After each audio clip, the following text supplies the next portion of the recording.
بسم اللہ الرحمن الرحیم۔ تو جناب عبد المطلب نے ایک مرتبہ ہاتھوں پہ اٹھایا رسول خدا کو اور اپنے سر سے اونچا کرنے کے بعد کہا سمیتہ محمد، میں نے اپنے اس پوتے کا نام محمد رکھا۔ سارے مکے والوں نے اعتراض کیا کہ آج تک محمد کسی کا نام رکھا ہی نہیں گیا، تو آپ نے اپنے پوتے کا نام محمد کیوں رکھا؟ محمد ہے ہم سے، توجہ، جس کی بہت زیادہ تعریف ہو اسے کہتے ہیں محمد۔ تو آپ نے فرمایا کیونکہ میں اس بچے کو جب دیکھتا ہوں تو میں دیکھ رہا ہوں اس کا نام بھی بہت زیادہ ہوگا اور اس کا نام عام بھی بہت ہوگا۔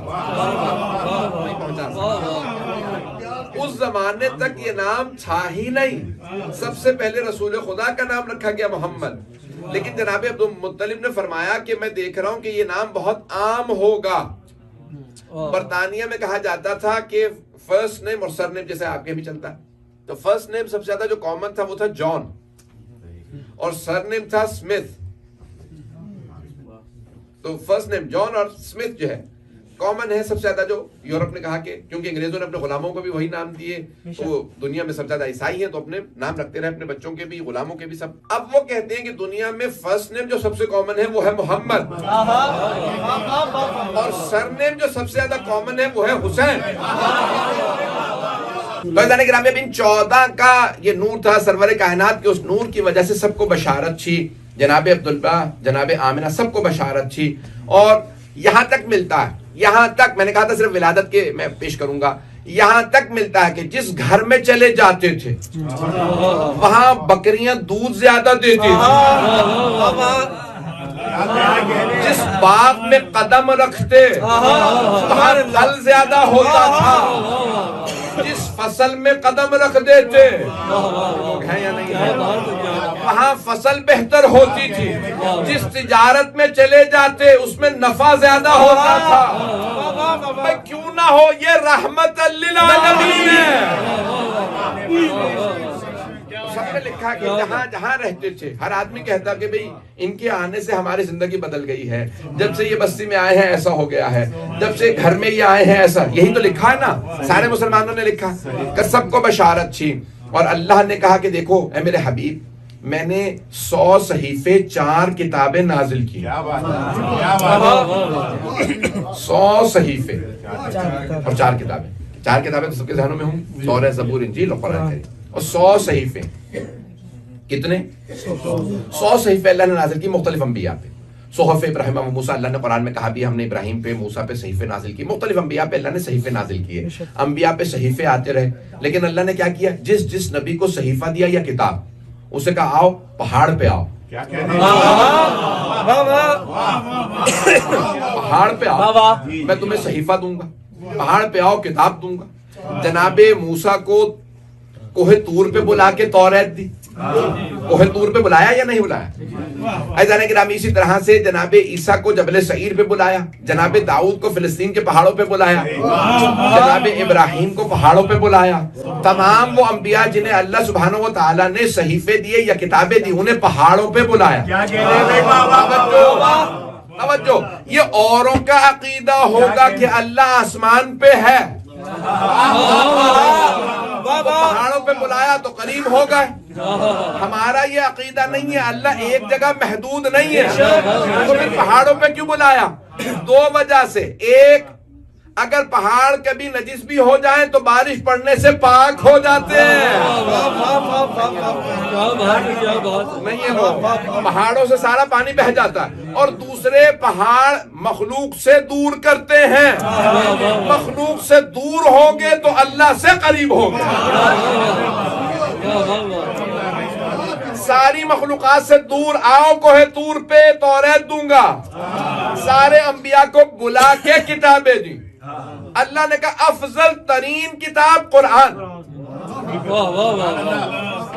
وہ تمام کتابیں بدل جائیں گی، تحریف ہو جائیں گی، الٹر ہو جائیں گی، ان میں الٹریشن ہو جائے گی، تحریف ہو جائے گی، بدل جائیں گی، اور وہ معجزے بھی نہیں ہے، قرآن معجزہ بھی ہے، تبدیل بھی نہیں ہوگا، تحریف نہیں ہوگا، لیکن اے میرے حبیب آپ کو بلاؤں گا نہیں، جہاں آپ جائیں گے وہاں کتاب بھیجوں گا، سارا مجمع نہیں ہے، آپ غار حرا میں آئیں گے قرآن وہاں ہے، آپ خدیجہ کے گھر جائیں گے قرآن وہاں ہے، آپ ابو طالب کے گھر چلے جائیں گے قرآن وہاں ہے، آپ حرم میں ہوں گے قرآن وہاں، آپ عرفات جائیں گے قرآن وہاں، آپ سفر میں ہوں گے قرآن وہاں، آپ حضر میں ہوں گے قرآن وہاں، سیدہ کے گھر چادر میں ہوں گے قرآن وہاں، غدیر میں علی کو ہاتھوں پہ اٹھائیں گے قرآن وہاں، عید پہ حسنین کو کاندھوں پہ بٹھائیں گے قرآن وہاں۔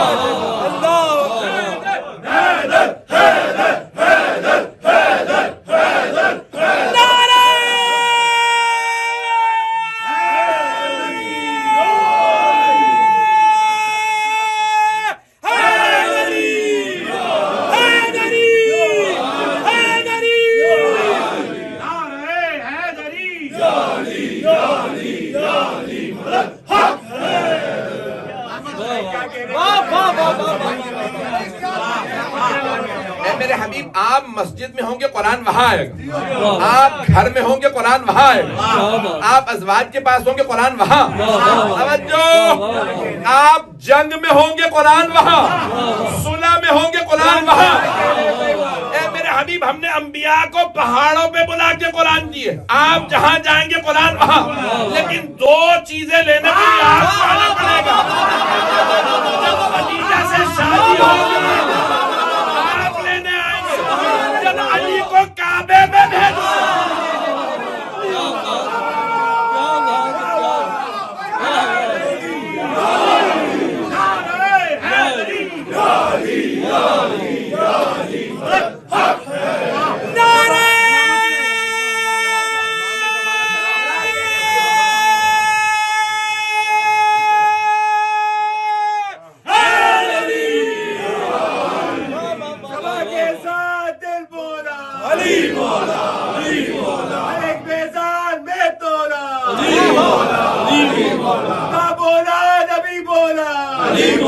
رسول پاک کا سایہ علی مولا، مصیبت میں عمر مولا، علی مولا، علی مولا،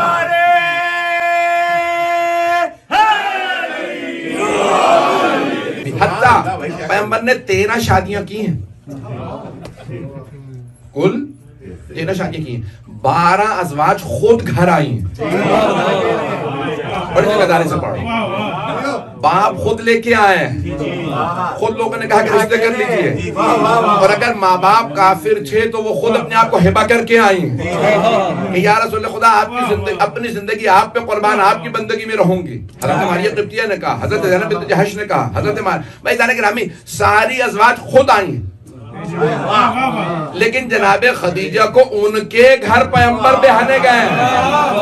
ایک اور جملہ کہہ دوں، لیکن رشتہ جناب خدیجہ نے بھیجا تھا، کیوں؟ تاکہ کبھی کوئی دشمن رسالت یہ نہ کہہ دے محمد نے دولت دیکھی تھی رشتہ بھیج دیا۔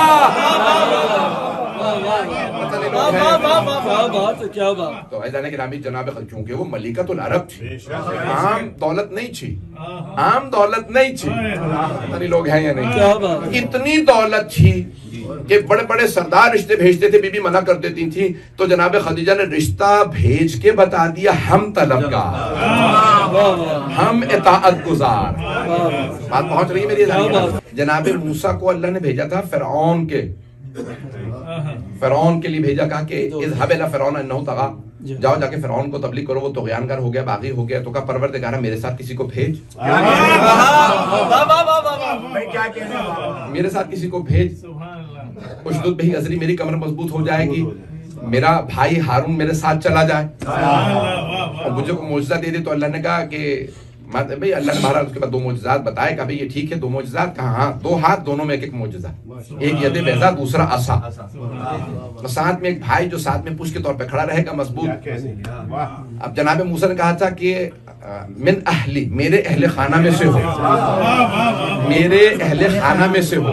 اب جناب موسیٰ نے جب دعا مانگی کہا میرے اہل خانہ میں سے ہو، پروردگارہ میرے اہل خانہ میں سے، میرے اہل بیت میں سے ہو. رسول خدا نے جب دعا مانگی کہا رب ادخلنی مدخل صدق واخرجنی مخرج صدق واجعل لی من لدنک سلطانا نصیرا. پروردگارہ اپنے پاس سے مجھے سلطان نصیرہ عطا فرما، ایسا مددگار جو ہمیشہ مدد کرے. اپنے پاس سے. اب سارے مفسرین نے لکھا ہے، تفسیر ہے مولا کائنات اس آیت کی کہ سلطان نصیرہ مولا کائنات، لیکن رسول خدا نے نہیں کہا میرے اہل خانہ میں سے ہو، میرے اہل بیت میں سے ہو، کہا نہیں تو اپنے پاس سے. تو اللہ نے کہا میرے گھر سے تو علی ہی آیا.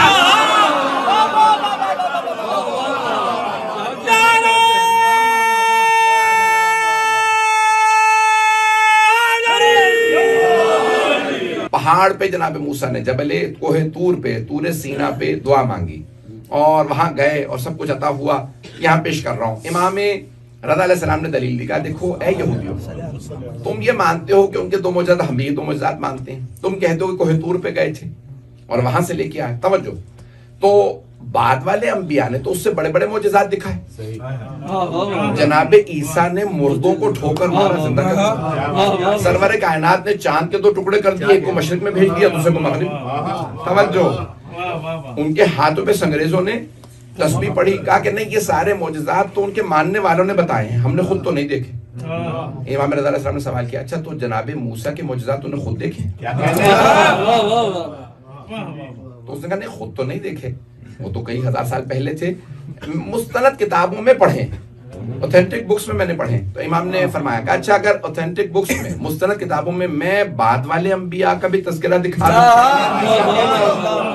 تو مان لو گے؟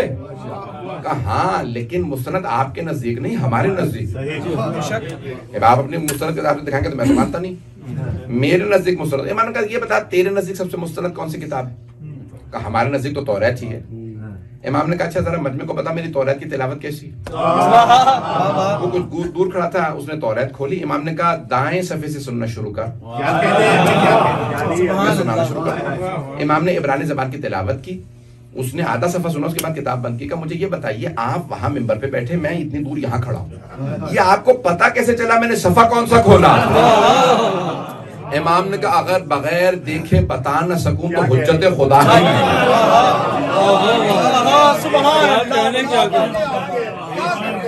سنیں گے نا حضرات؟ تو میں نے کہا تھا صرف ولادت سے متعلق معجزات کو پیش کروں گا. تو اب یہاں پہ امام نے کہا دیکھ کھول ڈیوٹرانومی، یہ جو توریت کے ابواب ہیں ان میں سے ابواب کو کھول. سورہ حبقوق آیت نمبر 11 سے 19. اچھا میں جب ترجمہ کر رہا تھا اس کے انگریزی میں تو یہ کئی برس کی بات ہے، 16-17 برس سے زیادہ ہو گیا. تو اس وقت میرے ذہن میں آ رہا تھا کہ توریت تو تبدیل کر دی گئی ہے، ایسا نہ ہو کہ نکال دیا گیا. اب گھبراہٹ کے اندر اس زمانے میں وائی فائی وغیرہ تو تھے نہیں، میں نے جیسے تیسے بھی وہ فوراً دوبارہ کنیکٹ کیا. وہ تو get way to Bible gospel.com پہ میں نے جا کے تلاش کیا، عربی کی عبارت کو ٹائپ کیا تو مجھے مل گیا. پھر میرا یقین اور بڑھ گیا. ہم ایسے امام کی امامت کے قائل ہیں جن کی نگاہیں 1250 برس میں توریت کی وہ آیت پیش کرتے ہیں کہ نکالنے کے بعد بھی باقی رہے. اب وہاں پہ امام نے کہا کہ بھئی یہودیوں دیکھو یہاں پہ کیا لکھا ہے، وَتَجَلَّ رَبُّكَ. امام نے عربی میں بھی پڑھا ہے، میں انگریزی میں بھی پڑھ دوں گا، اردو میں بھی ترجمہ کر دوں گا تاکہ آپ کنیکٹڈ رہیں. وَتَجَلَّ رَبُّكَ and your Lord sent his manifestation علی طور سینا on Mount Sinai. طور سینا پہ، Mount Sinai انگلش میں کہتے ہیں. طور سینا پہ آپ کے رب نے اپنی تجلی کو بھیجا. تجلی مینیفیسٹیشن یعنی وحی نازل کی. تو اب اللہ نے اپنی وحی کو نازل کیا. کیا بتاؤ یہودیوں یہ طور سینا پہ کس پہ وحی آئی؟ کیا کہنے بھائی؟ تو انہوں نے کہا کہ حضرت موسیٰ علیہ السلام پہ ساری دنیا جانتی. کہا اچھا اگلی آیات میں ہے، آیت نمبر 14 آنورڈز وہاں پہ لکھا ہے وعلی جبل السعیر، اور اللہ جو ہے اپنی رب اپنی تجلی کو بھیجے گا، وحی کو نازل کرے گا جبل السعیر پہ. انگریزی میں ترجمہ ہے on Mount Sinai. جبل سعیر، ماؤنٹ سائر، جبل سعیر پہ بھیجے گا، کوہ سعیر پہ. امام نے کہا بتاؤ یہ تمہاری کتاب ہے، جبل سعیر پہ کس پہ وحی آئی؟ کیا کہنے بھائی، کیا کہنے؟ چیف ربائی کچھ دیر سوچتا رہا، پہ کہنے لگا پتہ نہیں. I don't know, مجھے نہیں معلوم. امام نے کہا کہ کتاب تمہاری، سورہ تمہارا، آیت تمہاری، تمہیں نہیں معلوم؟ کہا نہیں معلوم. امام نے فوراً عیسائیوں کا رخ کیا، کرسچن سے کہا جو وہاں پہ اسقف اعظم تھا، آرچ بشپ تھا، اس سے کہا بتاؤ کیا تمہارا عقیدہ نہیں ہے کہ حضرت عیسیٰ علیہ السلام پہ جبل سعیر پہ وحی آئی تھی؟ کہا ہمارا یہی عقیدہ ہے. کہ دیکھو کتاب تمہاری ہے، ان کے نبی کا تذکرہ موجود ہے. امام نے کہا آیت نمبر 18 اور 19 پڑھو. آیت نمبر 18 سورہ حبقوق کا، وہاں پہ جو ان کے چیپٹر کا، اور توریت کے اندر، ڈیوٹرومنی کے اندر، وہاں پہ لکھا ہے، کہا کہ وہ تجلی ربک، اور آپ کا رب اپنی آخری وحی کو نازل کرے گا علی جبل فاران، آن ماؤنٹ پھیرن. انگلش میں کہتے ہیں پھیرن، عربی میں کہتے ہیں فاران. جبل فاران پہ آخری وحی نازل کرے گا. اب بتاؤ یہ جبل فاران پہ کس پہ وحی آئی؟ یہودیوں نے، عیسائیوں نے کہا ہمیں نہیں معلوم. کیا اس مجمع میں سب یہ نہیں گواہی دیتے کہ مکے کے پہاڑی سلسلوں کا نام جبل فاران ہے؟ ایک ہی نبی ہیں جنہوں نے کہا جبل فاران کے غار ہرا میں مجھ پہ وحی آئی. رانے گرامی، سرور کائنات کے ولادت سے متعلق اتنے معجزات ہیں. ولادت سے متعلق، اب یہاں پہ وحی سے متعلق دو جملے سن لیجئے کہ پیغمبر نے کہا غار ہرا میں وحی آئی. وہ کہتے ہیں کہ پیغمبر اسلام پہ وحی آئی. صحیح بخاری میں لکھا کہ پیغمبر اسلام نے اپنے آپ کو غار ہرا سے باہر نکلے گرانے کی کوشش کی. جناب جبرائیل نے پکڑ کے روک لیا کہ خودکشی نہ ہو جائے کہیں. کہ گھبرا رہے تھے، وہ گھر آئے، بخار چڑھ گیا، اور جناب خدیجہ نے پوچھا کہ کیا بات ہے؟ کہ بہت ایک بڑی مخلوق ہے، بار بار کہتا ہے اقرا، اور مجھے اس سے ہال چڑھ رہا ہے. اور کہا آپ نے کمبل اٹھایا کہ میرا ایک وہ ماموزاد بھائی ہے، عیسائی پادری ہے، اس کا نام ہے ورقہ بن نوفل. یعنی اب علم باب مدینۃ العلم کو ورقے بتائیں گے.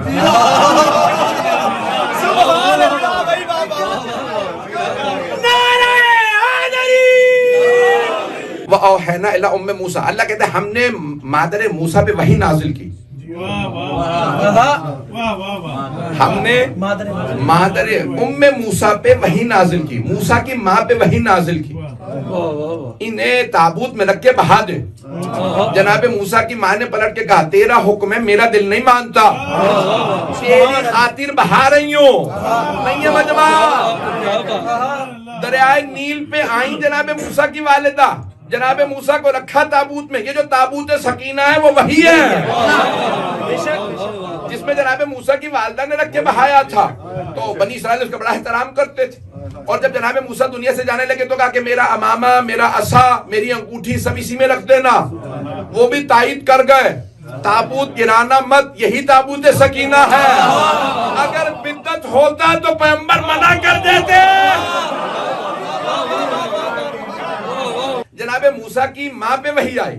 وہ نبی نہیں تھی، رسول نہیں تھی، رسول کی ماں تھی. جناب موسیٰ کی والدہ گرامی ماں تھی. نیل پہ کھڑی ہیں، نہ اپنے آپ کو نیل میں گرانے کی کوشش کی، نہ جناب جبرائیل نے ہاتھ پکڑ کے روکا، نہ ڈری نہ گھبرائی. فرشتہ دیکھ کے کہہ رہی ہیں ٹھیک ہے ایسا ہی کروں گی، دل نہیں مانتا لیکن کروں گی ویسا جیسا اللہ نے کہا. جناب مریم پہ وحی آئی. آئیے نہیں کہ ہم نے آپ کی شکل میں ایک بچے کو رکھا، کیفا، میں کیسے بچہ پیدا کر سکتی ہوں جبکہ لم یمسسنی البشر، مجھے بشر نے چھوا بھی نہیں ہے. پتہ نہیں لوگ ہے یا نہیں. جناب مریم کی ساری بحث فرشتے سے ڈر کے نہیں ہے. بچہ کیوں ہو رہا ہے؟ جناب موسیٰ کی والدہ نہیں ڈری، عیسیٰ کی ماں نہیں ڈری.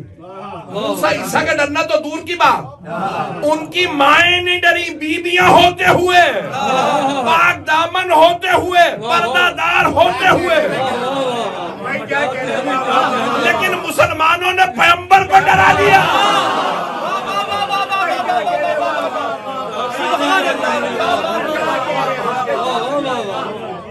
وہی آئی، پیغمبر ڈر گئے.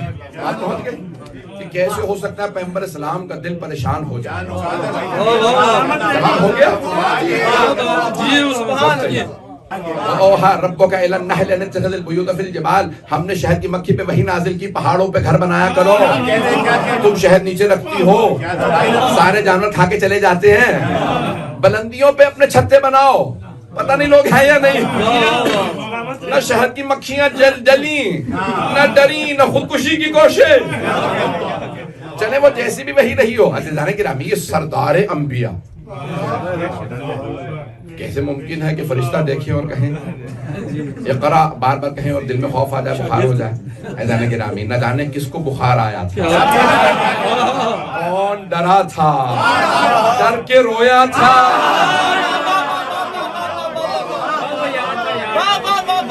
ڈر کی وجہ سے پیغمبر کو ڈرانا ضروری ہو گیا تھا. اہل بیت کے دشمنوں پہ لانا.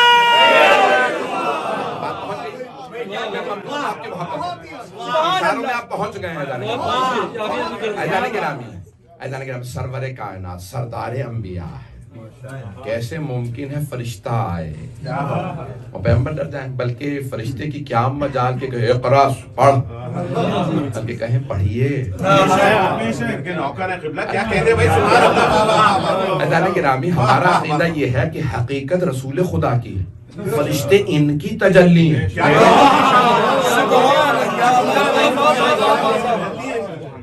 فرشتے ان کے جلوہ ہیں, ان کی تجلی ہیں.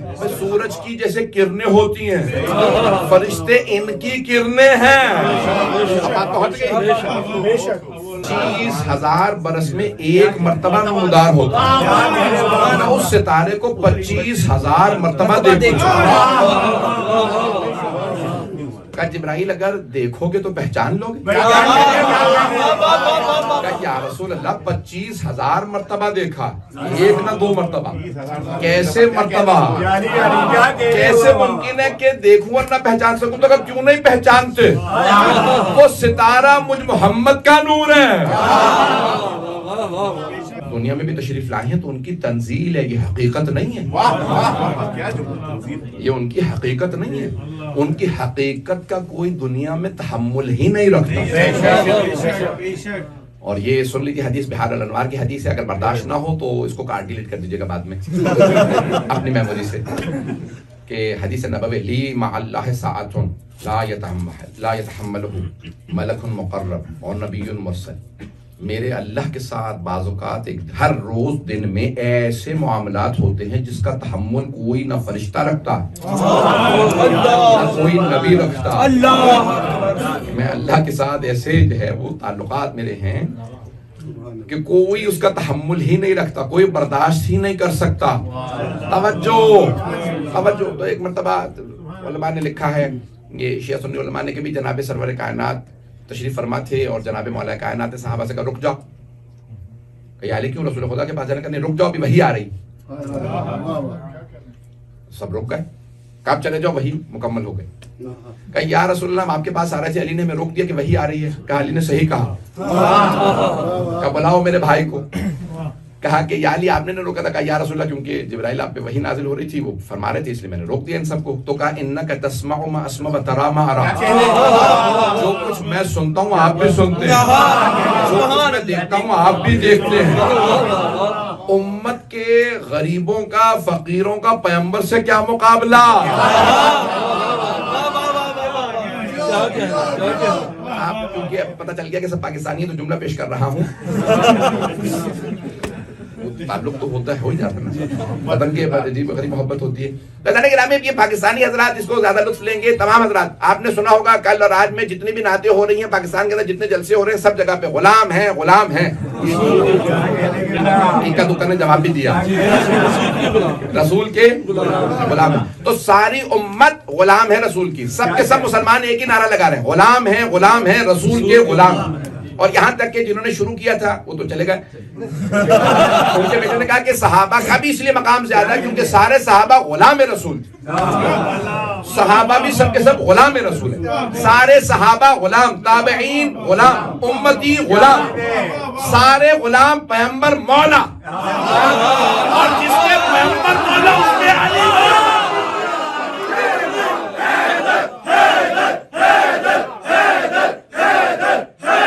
کہتے ہیں کہ رسول خدا نے ہاتھوں پہ سنگریزہ رکھا اور وہ تسبیح کرنے لگا سبحان اللہ کہنے لگا کہ پیغمبر کے ہاتھوں میں ہو. اور ایسا تھا, پیغمبر ہاتھوں پہ سنگریزہ رکھتے تو سنگریزہ کہتا, پتھر کنکری کہتی سبحان اللہ. بھائی امت کے بیٹوں کو یہ پیغام دے دیں کہ سارے لوگ امتی یہ کہتے ہیں کاش وہ سنگریزہ میں ہوتا جس کو پیغمبر نے ہاتھوں پہ اٹھایا تھا، تو امت کے بیٹوں پیغمبر کی اس آل ہی کو مان لو جنہیں پیغمبر نے واقعی ہاتھوں پہ اٹھایا تھا۔ اور آپ کا لعاب دہن کا اثر یہ تھا، بیمار کو لگاؤ تو شفا مل جائے، کھارے پانی میں ڈالو تو میٹھا ہو جائے، خشک کنویں میں ڈالو تو وہاں بھر جائے۔ جس کے لعاب دہن کا اثر ایسا ہو تو اس کے خون کا اثر کیسا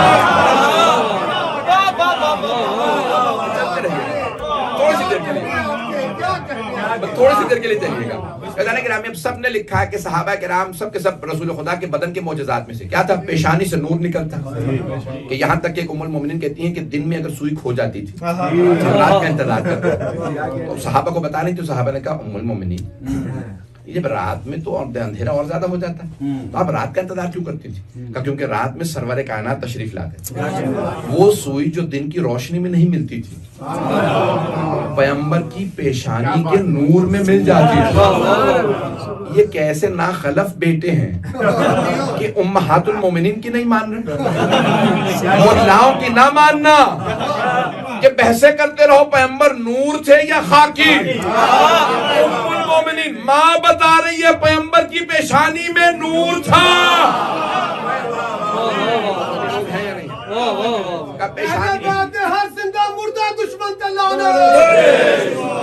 میری بات پہنچ رہی ہے ایذان گرامی؟ تو پیشانی میں اتنا نور تھا کہ رات کی تاریکی میں، ایذان گرامی سن لیجیے گا چند ایک جملے میں جلدی پیش کر رہا ہوں۔ کہا اور کیا؟ کہا بدن پہ ایک نشان تھا مہر نبوت کا جس میں لکھا تھا خاتم النبیین، کہ جس کی زیارت کرنے کے لیے جب پیغمبر نے آخری خطبے میں کہا کہ اگر میں نے کبھی کسی پہ ظلم کیا ہو تو آج مجھ سے بدلہ لے لیں، تو ایک صحابی کھڑے ہو کہا یا رسول اللہ آپ نے مجھے تازیانہ مارا ہے۔ کہ مجھے نہیں یاد میں نے کبھی جانور کو بھی مارا، میں نے تو اپنی اونٹنی کو کبھی نہیں مارا، میں نے اپنے گھوڑے کو سواری کو کبھی نہیں مارا۔ کہا نہیں آپ نے مجھے کہا ٹھیک ہے، دوسرے صحابی سے کہا اس کو تازیانہ دے دو، تازیانہ مارا۔ کہا نہیں یا رسول اللہ جب آپ نے تازیانہ مارا نا تو میری پوچھ برہنہ تھی، پیغمبر زمین پہ بیٹھے گا میری پوچھ سے کپڑا اٹھا دو تاکہ میری برہنہ پوچھ پہ تازیانہ مارے۔ جیسے ہی کرتا اٹھایا ان صحابی نے تازیانہ پھینکا اور پیغمبر کی پشت کے مہر نبوت کے بوسے دینے لگے۔ لوگ ہیں یا نہیں؟ وہ صحابی پیغمبر کے مہر نبوت کے بوسے دینے لگے اور فرمایا کہ یا رسول اللہ مجھے معاف کر دیجیے گا، میں نے جھوٹ بولا تھا، آپ نے کبھی تازیانہ نہیں مارا، میں مہر نبوت کی زیارت کرنا چاہتا تھا اس لیے میں نے جھوٹ بولا تھا تاکہ میں زیارت کر سکوں، آپ کبھی چومنے نہ دیتے۔ تو وہ افراد جو زیارت کے منکر ہیں انہیں بتا دیں صحابہ جھوٹ بول کے بھی زیارت جائز سمجھتے تھے۔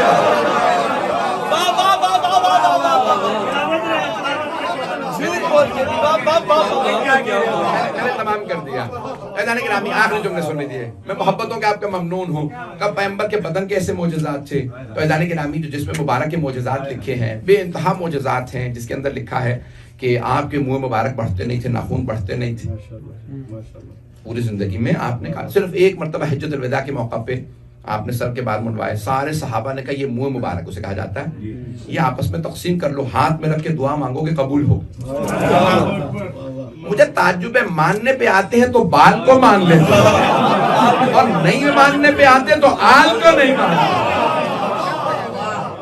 حضرت گرامی جسم مبارک کے سرور کائنات کے اتنے معجزات ہیں، آخری پیش کر رہا ہوں، اس کے علاوہ وقت نہیں، دو معجزات سن لیجیے۔ ایک آپ کا جہاں جہاں قدم رکھتے تھے تو بعض اوقات کچے پہ ریت پہ نشان نہیں بنتے تھے، مٹی پہ نشان نہیں بنتے تھے، اور بعض اوقات چٹانوں پہ نشان بنتے جاتے تھے۔